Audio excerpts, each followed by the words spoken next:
सतीभ्यः ओम नमः सतीभ्यः ओम नमः सतीभ्यः।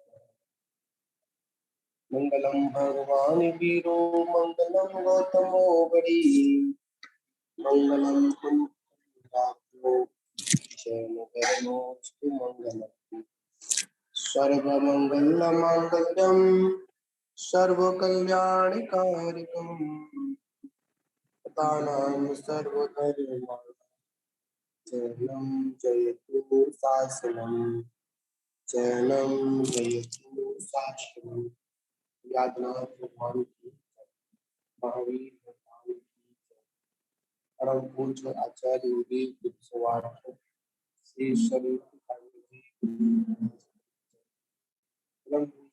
आचार्य श्री विश्वास के साथ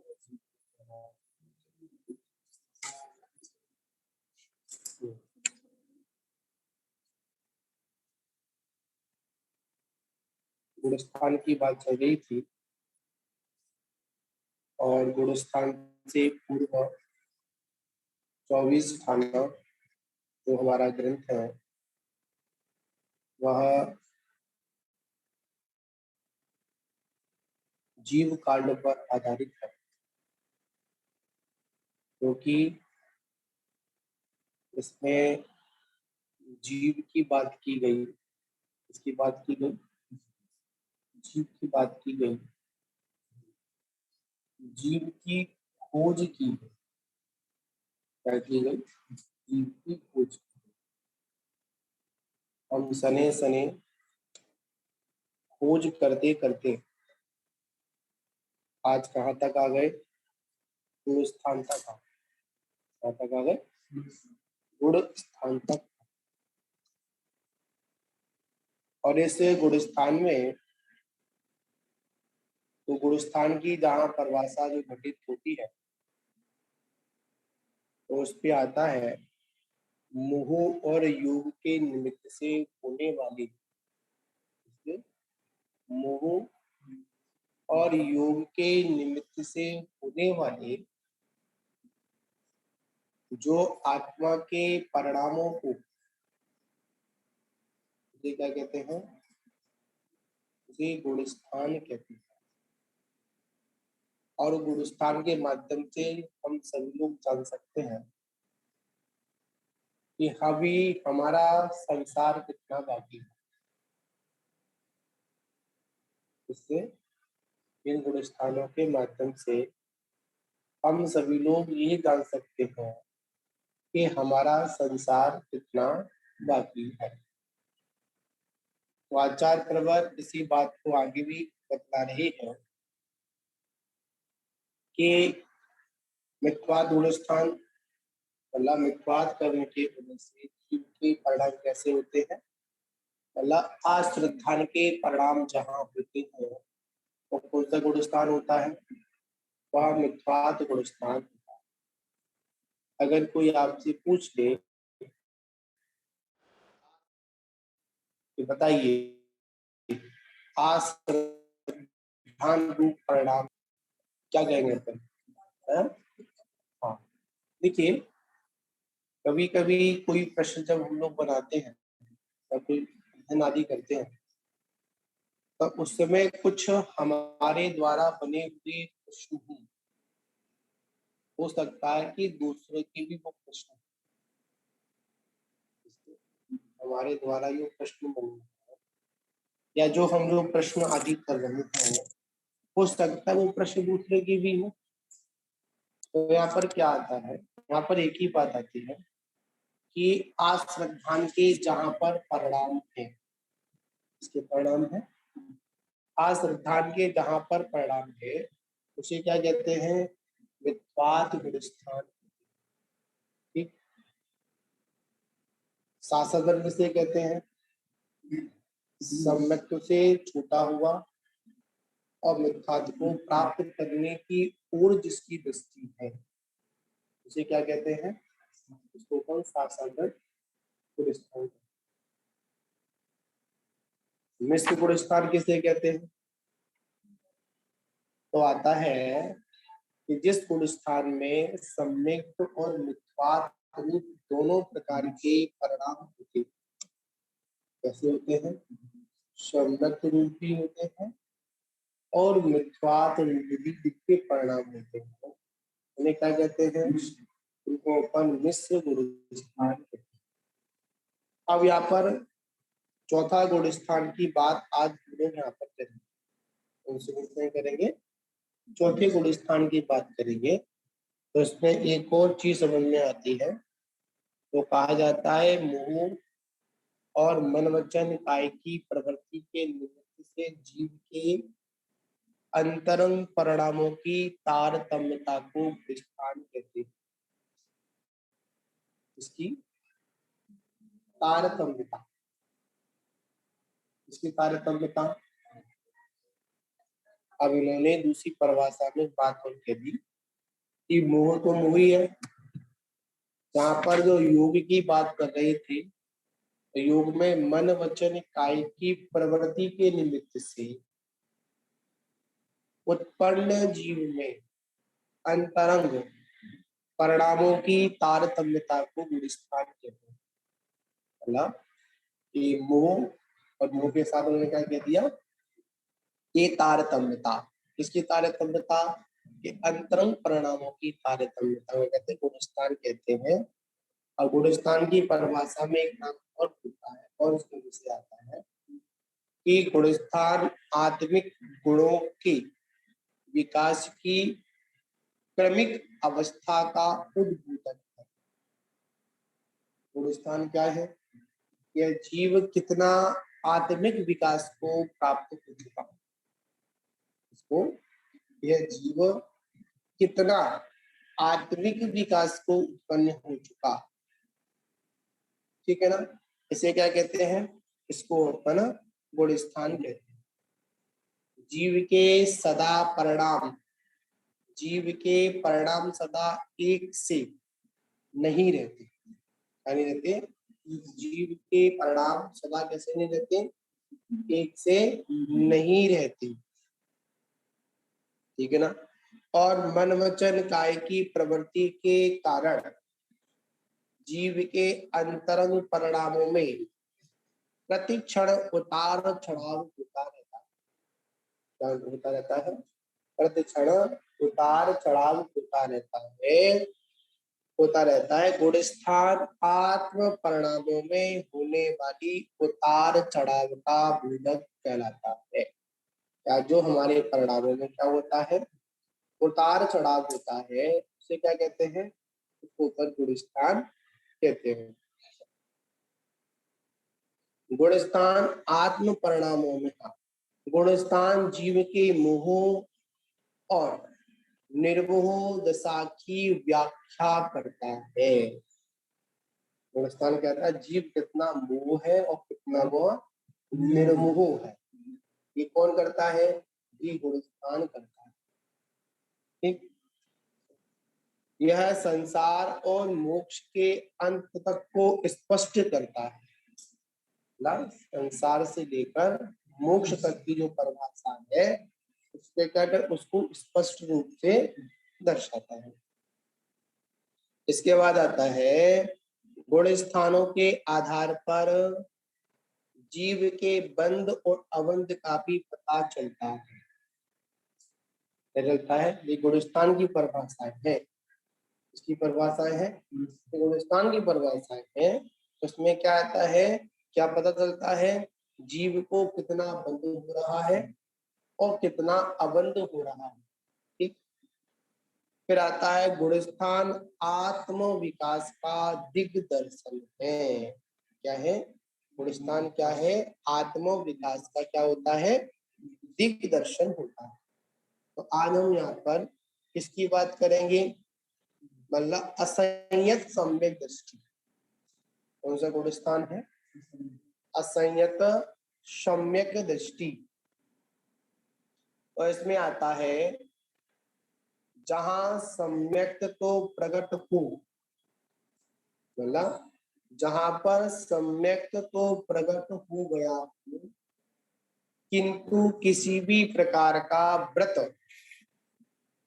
ना संयम असंयम और ना सकल संयम ना हुआ हो, उसे क्या कहते हैं? उसे संयत सम्यक दृष्टि या फिर अव्रत सम्यक दृष्टि कहते हैं। क्या कहते हैं उसको?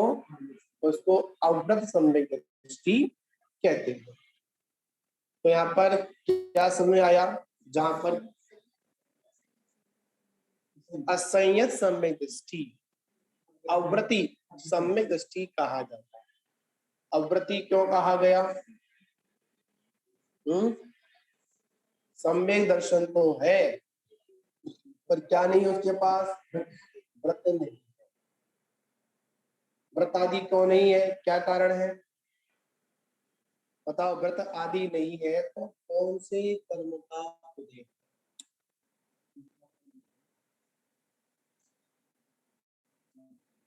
मृत्युवात कर्म के उदय में अश्रद्धान पैदा होगा।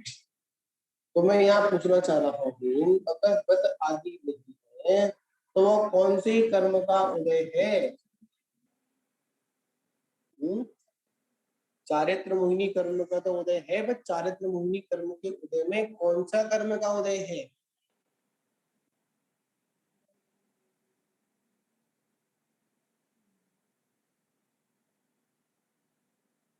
कौन सी कसाय का उदय है?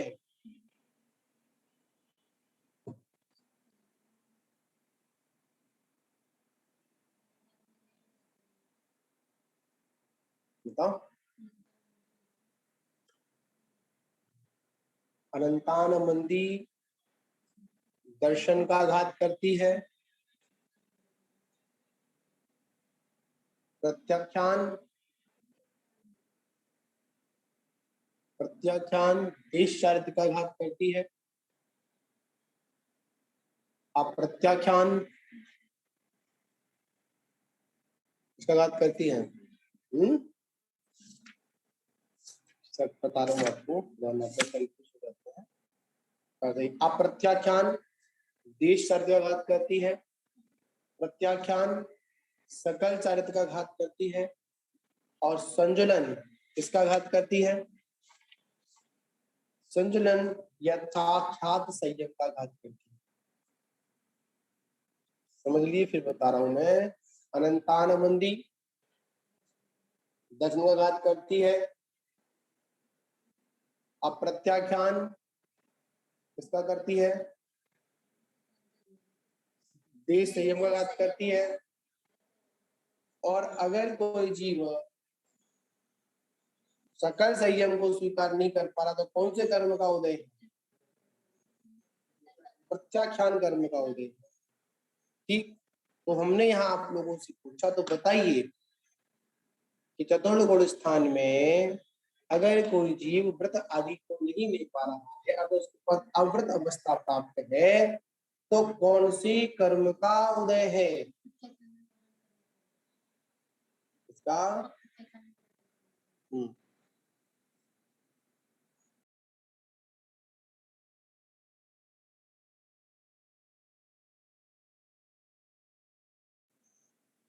इसका अप्रत्याख्यान। ये सारी चीजें हम सभी लोगों को याद रखनी पड़ेगी। जब तक हम इन सारी चीजों को याद नहीं रखेंगे तो काम चलने वाला नहीं। यानी ये सारी पुस्तकें, क्योंकि ये सारी चीजें हम सभी के लिए बोधक ऐसी हैं, हमको बोध दिलाने वाली है। क्या दिलाने वाली है? अगर हम इन सारी चीजों को अगर हम अभी इस रूप में अगर नहीं समझेंगे तो आगे की व्यवस्था हमारी व्यवस्थित नहीं होगी, नहीं हो पाएगी। हमारी जो व्यवस्थाएं हैं कैसी हो जाएंगी? अव्यवस्थित हो जाएंगी। हाँ, तो आगे जाकर और ही हमारा संयुक्तम कमजोर हो जाएगा। जब संयुक्तम कमजोर होगा तो सारी व्यवस्थाएं हमारी अव्यवस्थित हो जाएंगी। तो यहाँ पर हमको क्या ध्यान रखना है? इन सारी बातों का ध्यान रखना है। समझे ना?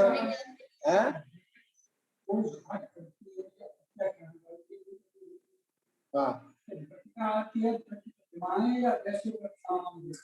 प्रतिमाओं की बात है, व्रती होने की बात यहाँ पर है। देश व्रतों की, हाँ, मतलब देश व्रतों के तक प्रतिमाएं आती है।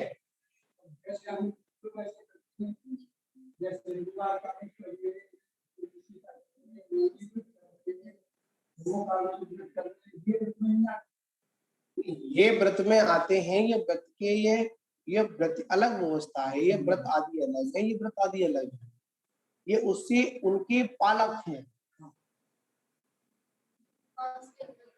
ये उपवास के जो अंतर जो अपना तप आता है तप के अंतर्गत आता है, ये तप का विषय रहता है। ठीक है, तो एक बात सुनो, जब आपने सकल व्रतों को स्वीकार नहीं किया, आपने 20 व्रत को स्वीकार नहीं किया और आप रवि व्रत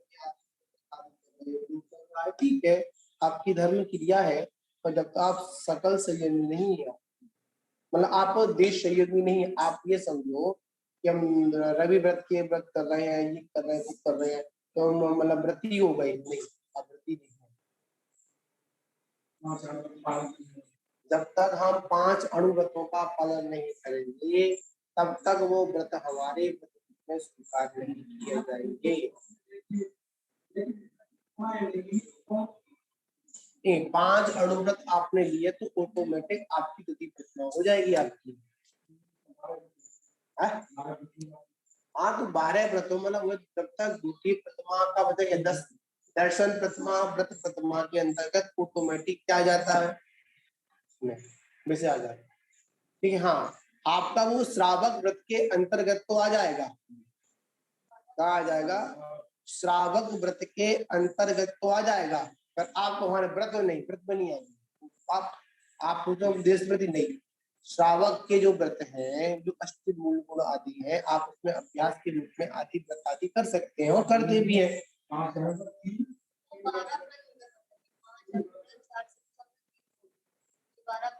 आवश्यक 5 तो आप सीधे आएंगे फिर 12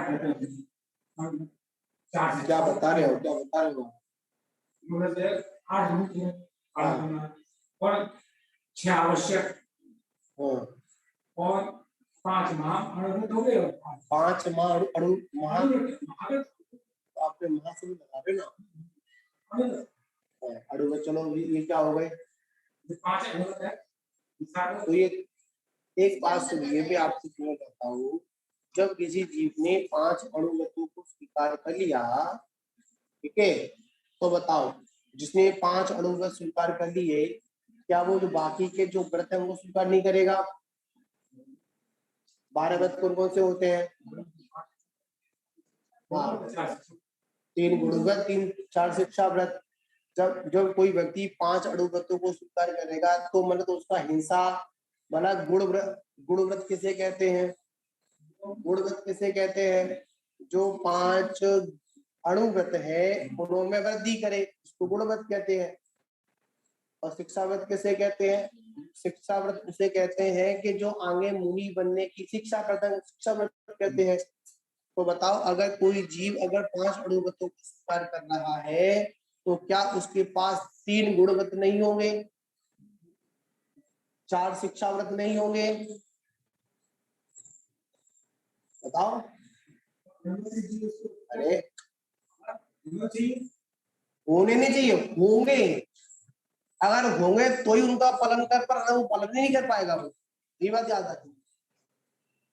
अगर उसके पास में गुण व्रतों बना 5 अणुव्रतों के साथ साथ 3 गुणव्रत, 4 शिक्षा व्रत नहीं होंगे, तब तक उनका वो पालन भी नहीं कर पाएगा। क्या नहीं कर पाएगा? श्रावकों के मूल गुणों में आता है 5 त्याग और 3 प्रकार, और ये समय समय पर ये परिभाषा परिवर्तित होती है, श्रावकों की पहचान की।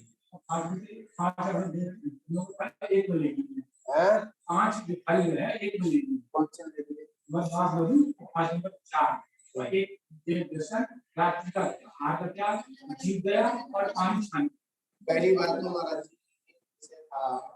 समझने वाली बात, श्रावकों को रात्रि में पानी छानने का उपदेश है ही नहीं,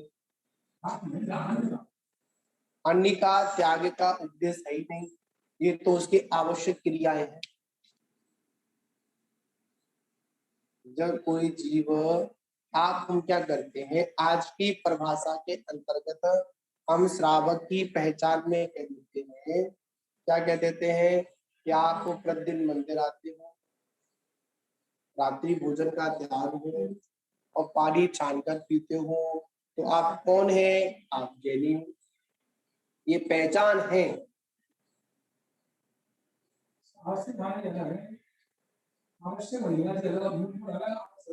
अरे मैं आपसे पूछना चाहता हूँ, आप मुझे ये बताइए, जिस व्यक्ति ने जैन कुल में जन्म लिया है, जो शतावश्यक आदि का पालन करता है, जो 5 अणु वस्तु को धारण किए हुए है, क्या उसको पानी छानने का आप आदेश देंगे? आप, वो तो खुद छानेगा अपने आप, वो तो उसकी आवश्यक क्रियाएं हैं। क्या रात्रि में भोजन करेगा वो? तो ये सारी विषय उनके लिए है कि आज बड़ा एक शर्म महसूस करनी पड़ती है कि भगवान महावीर की पूजा करने वालों को या निर्गंध साधुओं को आहार देने वालों को, मुनराजों को संकेत करना पड़ता है कि भाई आप आलू का त्याग करो, अवक्ष का त्याग करो, आप रात्रि भोजन का त्याग करो, पानी छान कर पियो। ये सारी विषय आज हमको मजबूरी में इस क्षेत्र काल के अनुसार हमको बोलनी पड़ती है, अन्यथा ये बोलने की आवश्यकता तो किसी के लिए है ही नहीं। ये तो स्वतः ही मानुष जन्म का अधिकार है। ये तो हमारी जीवन की शैली होनी चाहिए। क्या होनी चाहिए? जीवन की शैली होनी चाहिए। आज हमारी जीवन की शैली कितनी अव्यवस्थित है। हम जैन शब्द लगा रहे हैं अपने पीछे और अनेक अनेक कार्य कर रहे हैं। आगे चलकर ये भी उपदेश देना पड़ेगा, एक शाकाहारी जैन, एक मांसाहारी जैन। आज हमारे गुरुओं को, तो जैन समाज के व्यक्तियों को अगर इस तरह का उपदेश देना पड़ रहा है तो बड़े शर्म की बात। ये तो उपदेश अन्य संप्रदायों में जुड़े हुए लोगों के लिए है, उनको ये महत्व बताकर उनको सत्य मार्ग पर लगाने का प्रयास समझ में आता है। और हम लोग क्या करते हैं, इस तरह का उपदेश देते हैं तो एक हमारे लिए सुनने बात नहीं होती। तो यहाँ पर बात चल रही थी, क्या बात चल रही थी अपनी, मतलब जहां सम्यक दर्शन तो प्रकट हो गया, पर अभी उसके पास क्या नहीं है?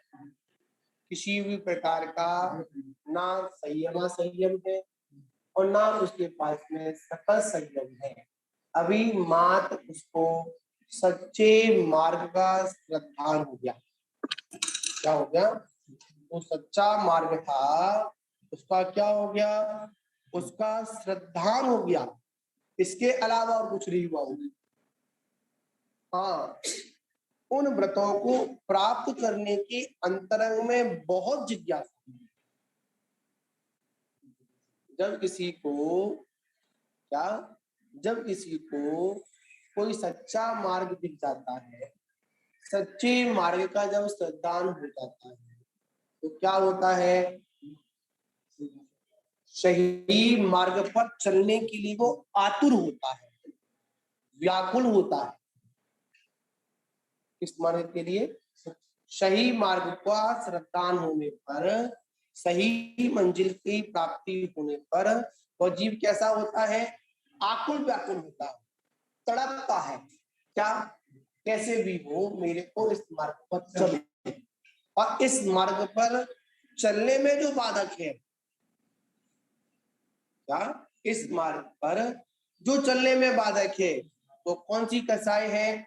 वो कसाई है अप्रत्याख्यान, प्रत्याख्यान और संचलन। कितनी कसाई है?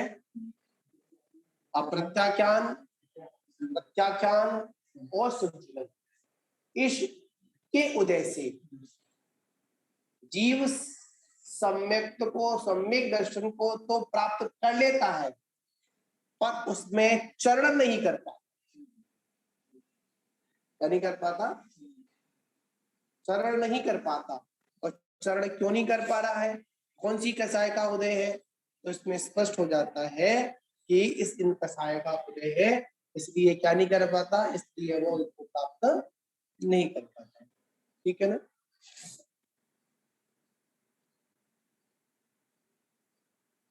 किंतु किसी भी प्रकार का व्रत ना हुआ तो उसे असंयत सम्यक दृष्टि या अव्रत सम्यक दृष्टि कहते हैं। अब इसमें आता है संयम रहित, कैसे, संयम रहित सम्यक दृष्टि असंयत सम्यक दृष्टि कहलाता है। दूसरी परिभाषा यहाँ पर क्या आती है, सरल परिभाषा है ये, संयम रहित, जैसे संयम रहित सम्यक दृष्टि को क्या कहते हैं, असंयम सम्यक दृष्टि कहते हैं। ठीक है। फिर आता है इस गुणस्थान वर्ती, इस गुणस्थान वर्ती जीव दर्शन मोहिनी कर्म का अभाव हो जाने से यद्यपि सम्यक दृष्टि तो हो जाता है। अब सम्यक दर्शन किस कर्म के क्षय से होता है, दर्शन मोहिनी, दर्शन मोहिनी कर्म के क्षय से, यहाँ पे दर्शन मोहिनी कर्म के क्षयोपशम से, मतलब यहाँ पर एक बात उन्होंने यहाँ कह दी कि दर्शन मोहिनी कर्म के अभाव में, अभाव में तीनों अवस्थाएं निर्मित हो गई, उपशम भी हो गया, क्षयोपशम भी हो गया और क्षय भी हो गया। तो क्या कहा, दर्शन मोहिनी कर्म के या दर्शन मोहिनी कर्म का अभाव हो जाने से यद्यपि सम्यक दृष्टि तो हो जाता है, क्या हो जाता है, सम्यक दृष्टि तो हो जाता है, किंतु चारित्र मोह के उदयवश संयम अंगीकार नहीं कर पाते, नहीं कर पाते, चारित्र मोहिनी कर्म के उदय के कारण क्या नहीं कर पाते, संयम का अंगीकार नहीं कर पाते या फिर संयम को ग्रहण नहीं कर पाते। फिर भी दृष्टि में समीचीनता आ जाने के कारण, में दृष्टि में समीचीनता आ जाने के कारण सम्यक दृष्टि के सभी आवश्यक गुण उनमें प्रकट हो जाते हैं। मतलब बड़ी महत्वपूर्ण बात है, दृष्टि में समीचीनता आ जाने पर या आ जाने के कारण सम्यक दृष्टि के सभी आवश्यक, जैसे सभी आवश्यक गुण उनमें प्रकट हो जाते।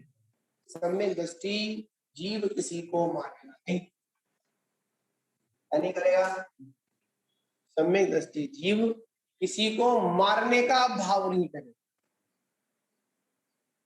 अनुकंपा नाम का गुण इसके अंदर, कौन सा गुण है, अनुकंपा नाम का गुण है, वो क्या नहीं करेगा, किसी को मारने का भाव नहीं। हाँ, सम्यक दृष्टि संसार शरीर भोगों से भी विरक्त रहेगा, वह भयभीत रहेगा। कौन रहेगा, सम्यक दृष्टि रहेगा। तो इन्हीं सारी बातों को आचार्य कहते हैं, तो उसके अंदर आत्मा के प्रति श्रद्धा का भाव भी जागृत होगा और संयम नहीं होगा, सकल संयम नहीं, उसके पास में दर्शन, उसके पास में ना सकल संयम होगा, ना उसके पास में क्या होगा, देश संयम होगा, नहीं होगा। कौन, देखिए एक विषय ऐसा होता है सम्यक दृष्टि का कि समझने वाला होता है कि एक संकल्प पूर्वक और एक सामान्यता, मतलब सटकाए जीवों की विराधना नहीं करेगा, विराधना तो, मगर जो कोई जीव अगर नियम में नहीं है और विराजमान नहीं करा तो कहीं ना कहीं तो अवस्था अवस्थित है। सम्यक दृष्टि युद्ध भी करेगा, युद्ध भी किए लोगों ने, ये नहीं किए, रामचंद्र जी ने युद्ध किए नहीं किए। और वो तो जहां तक है पंचम स्थानवर्ती भी हो सकते हैं, होते भरत चक्रवर्ती आदि पंचम स्थानवर्ती थे नहीं थे, अड़ुपत उनके पास थे नहीं थे, युद्ध किया नहीं किया इन्होंने। संकल्प ही हिंसा का त्यागी होगा, इसका त्यागी होगा, संकल्प ही हिंसा का त्यागी होगा। विरोधी, आरंभी और उद्योगी हिंसा का त्यागी होगा। हाँ, उसमें भी वो ये प्रयत्न करेगा कि मेरे द्वारा जो तीन हिंसाओं का जो अधिकार क्षेत्र में आते हैं, मैं उनका क्या करूं, सही से पालन करूं। क्या करूं, सही से पालन करूं, ऐसा भाव तो करेगा और प्रयास भी करेगा जितना कम हो इन आरंभी हिंसा आदि से बचूं, जितना हो सके विरोधी हिंसा से बचूं, जितना हो सके उद्योगी हिंसा से बचूं। हाँ, पर संकल्पी हिंसा का सर्वथा त्यागी हो। तो यहाँ पर बोल तो कही कि आवश्यक गुण उसमें उत्पन्न हो जाते हैं, सम्यक दृष्टि के पास ये व्रत आदि नहीं है, फिर भी जो आवश्यक गुण हैं, ऐसे गुण हैं जो आवश्यक गुण हैं, वो क्या हो जाते हैं, वो तो प्रकट हो जाते हैं।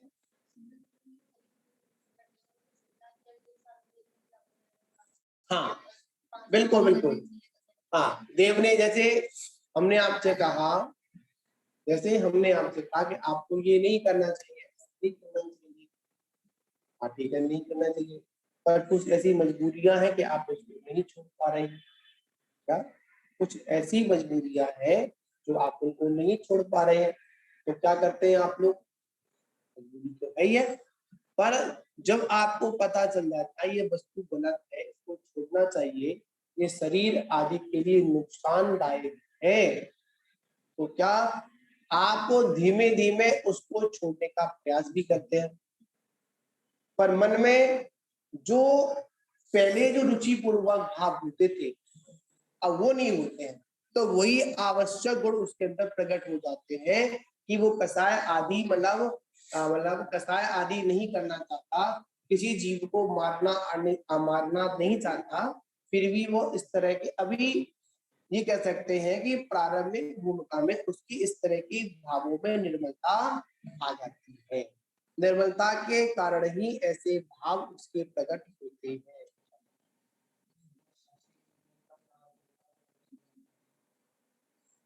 में षष्ठी क्या है, चंदन छटका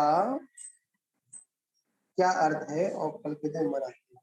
हाँ, जिन शासन में इन सारे व्रतों का उल्लेख आता है और एक कथानक जुड़े हुए हैं, उन कथानकों के माध्यम से कल का व्रत किया जाता है, ऐसा ऐसा ग्रंथों में इसका उल्लेख है और बहुत लोग उसको मनाते भी है, ऐसा नहीं है मनाते नहीं है।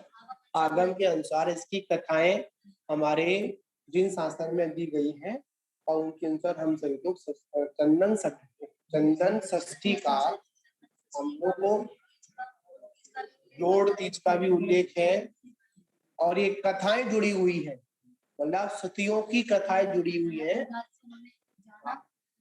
हाँ, मतलब सतियों की जीवन की घटनाएं से इसको लिया गया है, मुनराज का उपदेश आदि हुआ और उन्होंने व्रत को स्वीकार किया और अपने जीवन को मतलब सम्यक मार्ग पर उन्होंने अग्रसर किया।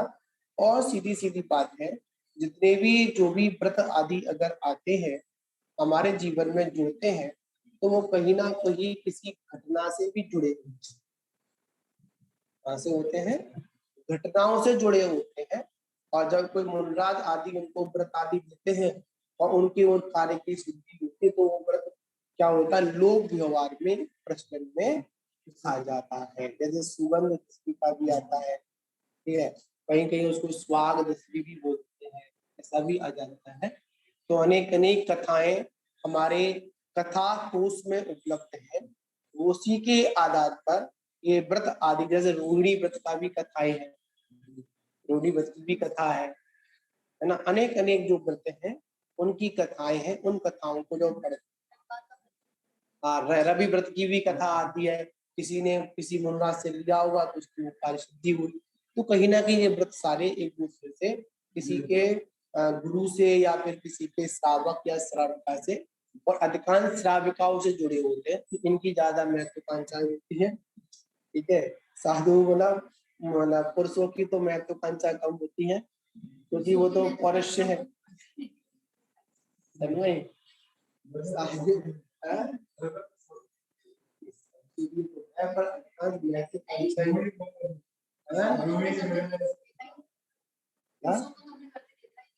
वो नहीं करते हैं, वो तो सिर्फ महाव्रत करते हैं। ये छोटे मोटे व्रतों को तो महिलाओं को डिपार्टमेंट दे रखा है कि आप ही करते रहो, कि जब मौका मिलेगा हम तो बड़ी व्रत करेंगे, और तो छोटे मोटे व्रत को करेंगे। और ये है, ये छोटे मोटे जो व्रत होते हैं वो महान व्रतों की क्या करते हैं, नींव को मजबूत करते हैं। क्या करते हैं, ये छोटे छोटे नियम है, छोटे छोटे व्रत हैं, हमारे अंतरंग में बड़ा संबल पैदा करते हैं, और इसी संबल के माध्यम से हम क्या करते हैं, आगे चलकर निर्वाण जैसे महान को क्या कर देते हैं, प्राप्ति भी करते हैं। सब कैसे होता है, ये सब हमारे व्रतों के अंतर्गत ही हुआ करता है। ठीक है, यहाँ पर बात आई कि सम्यक से रहित सम्यक दृष्टि के कौन सा व्रत है, सम्यक मतलब संयम से रहित सम्यक दृष्टि क्या कहलाता है, असंयम सम्यक दृष्टि कहलाता है। ठीक है, और इसके साथ साथ आता है कि जिनों के दर्शन मोहिनी कहते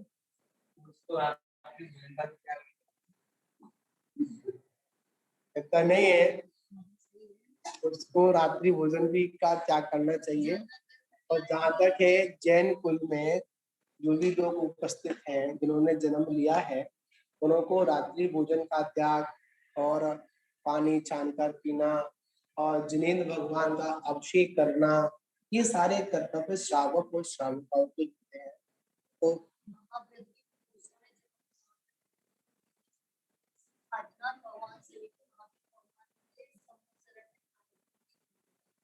हाँ, तो कह तो रहे हैं महिलाओं की गिनती हर जगह ज्यादा है। देखो महिलाओं की, देखिए महिलाएं अधिक भावुक होती है, और भावुकता में बहकर, बिल्कुल सही बात है, मैं कह तो रहा हूँ अगर आज ये धर्म अगर टिका है तो महिलाओं को टिका है। जब तक महिलाएं अगर अपने जो भी स्वामी है उनके कानून को नहीं कर सकते तब तक वो साल में। हाँ, ये है कि श्रावक गुण के अंतर्गत चाहे वो पुरुष हो और क्या करें,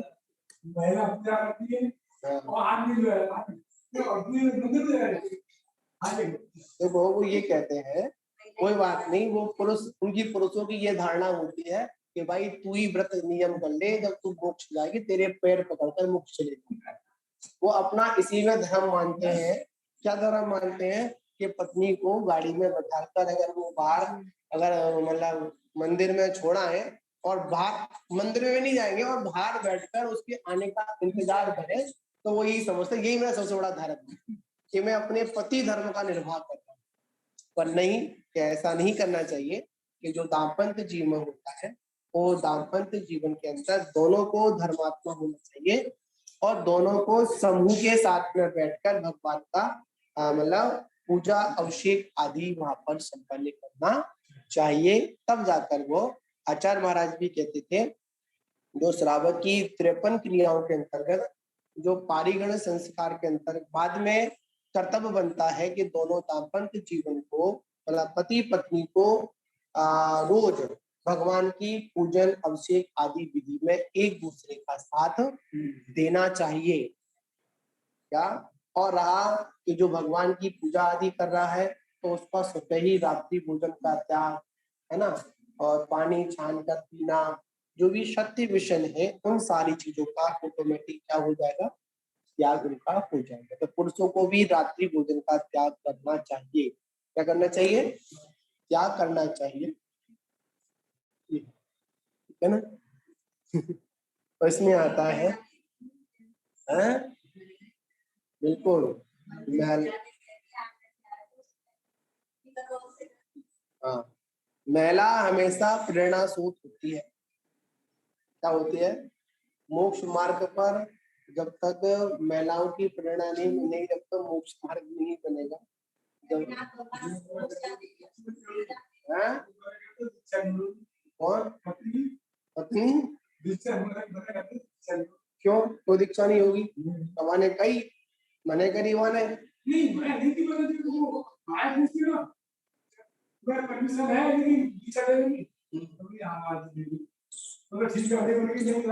अगर वही पत्नी आज्ञा देगी जो पति से परेशान हो चुकी है, वरना वो तो यही कहेगी। अगर महाराज अगर पूछेंगे उससे क्या मैं तेरे पति को दीक्षा दे दूं या तेरे आदमी को दीक्षा दे दूं, तो पत्नी वहां पर यही जवाब देगी, इनको तो बाद में देना, पहले मुझे दीक्षा दे दो। में तो यहाँ पर विषय है, अलग अलग विषय है, क्योंकि ऐसा नहीं है कि धार्मिक कार्यों में संसारिक कार्यों में आगे पीछे का चक्कर रहता है, पर वास्तविकता परमार्थ कार्यों में तो, जैसे परमार्थ कार्यों में तो क्या होता है, परमार्थ के कार्यों में तो हमेशा आगे बढ़ चढ़कर, जैसे बढ़ चढ़कर ही क्या होता है, एक दूसरे का योगदान हुआ करता है। ठीक है ना।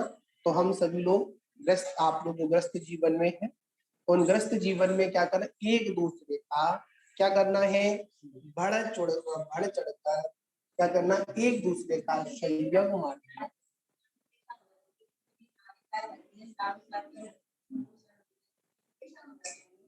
भगवान परेशान ना हो।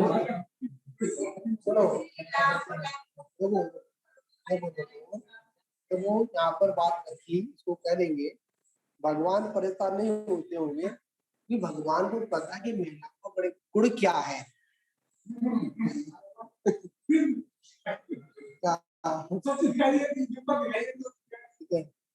ठीक है, ये तो एक उनका स्वभाव है। मैंने एक दिन बताया था आप लोगों को, जब मैंने पढ़ा महिलाएं किसे कहते हैं, स्त्री किसे कहते हैं, उस परिभाषा को पढ़कर मैं फ्री हो गया। ये तो गुण है इनका, इन्हें गुणों को कहां से मिटा दूंगा मैं चाहूं कि आपके गुणों को मिटा दूं, कहां से मिटा दूंगा, नहीं मिटा पाऊंगा।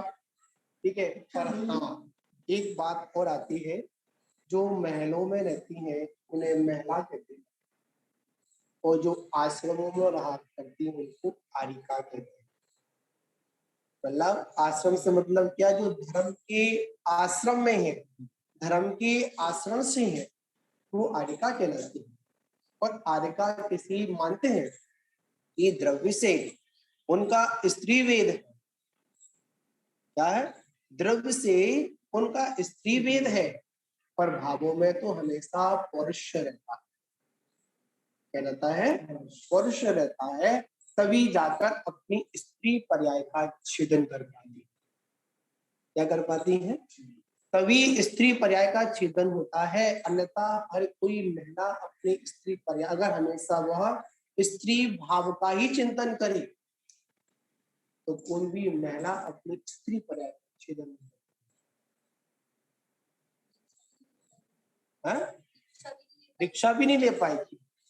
महाव्रतों को स्वीकार करेगी, क्या महाव्रतों को स्वीकार करेगी, तो उसके अंतरंग में निश्चित ही पौरुष होगा कि मैं भी आगे चलकर, यहाँ पर ये नहीं कि पुरुष अभिलाषा स्त्री अभिलाषा, मतलब यहाँ पे अभिलाषा संबंध नहीं, यहाँ पर मतलब है कि मैं भी पुरुष के तरह काम करूं।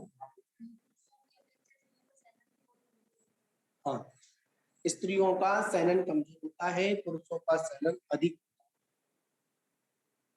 पुरुष धैर्यशील होता है, स्त्री कभी धैर्यशील नहीं होती, स्त्री कभी गंभीर नहीं होती। पुरुष का गुण है कि वो गंभीर होता है, धैर्यशील होता है, और स्त्री कभी भी धैर्यशील नहीं, क्या नहीं होती, हमेशा कैसी होती है, उसका मन तुरंत ही चलायमान रहता है, इस सत्ता की ओर नहीं रहता है। स्त्रियों को महत्वाकांक्षा अधिक होती है, ये स्त्री पर्याय का गुण है।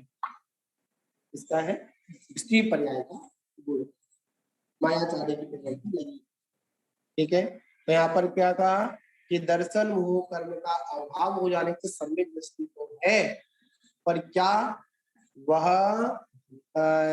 चारित्र मोह के बस क्या नहीं कर पाता, संयम को अंगीकार नहीं कर पाता, ना वो सकल संयम को स्वीकार कर पाता है और ना वह इसको देह संयम को स्वीकार कर पाता। पर फिर भी समचीन दृष्टि होने के हो जाने के कारण सम्यक दृष्टि के सभी आवश्यक, आप समझ लो, सभी आवश्यक में जीवों की रक्षा भी करेगा, मंदिर आदि भी जाएगा, जो भी उसके जो संसार वृद्धि वाले जितने भी कार्य है उन सभी को छोड़कर वो परमार्थ की ओर अग्रसर होगा ही, उसके आवश्यक गुण उसके अंदर प्रकट हो जाएगा। नीचे नीचे कहाँ से गिरता है, उसको सही मिला, सही मिल जाए वो प्रकट तो हो गया, इसलिए वो तो जाएगा, और जिसके गति देने की इच्छा नहीं होगी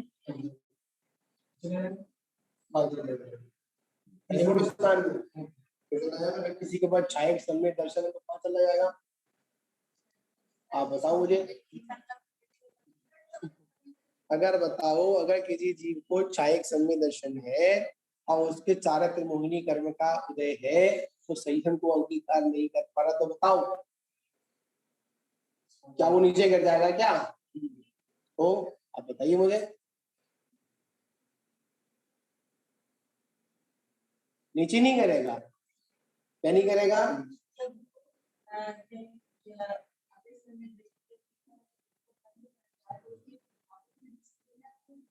क्यों नहीं होते? मिथ्या दृष्टि की भाव से तो जाता है। हाँ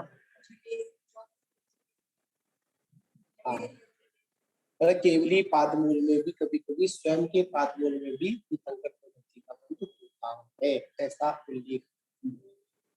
ठीक है, जहाँ तक है चतुर्थ स्थान जो जो जो छायक सम्यक, हाँ, जो छायक सम्यक दृष्टि नहीं है, क्या जो छायक सम्यक दृष्टि नहीं है और उनको तीर्थंकर प्रकृति का पादमूल हो गया है, तो वो अपने ही पादमूल में छायक सम्यक प्राप्त करते हैं।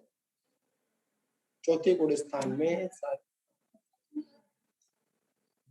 उन्हीं पद में दिया था। हाँ, छठे में भी आता है, ऐसा नहीं, छठे गुण स्थान में भी। ठीक है, तो इसी के साथ अपन विराम लेते हैं। आज असंयत सम्यक दृष्टि की बात चली। ठीक है, बोले महावीर भगवान की। खत्म अध्ययन कालीन स्वाध्याय।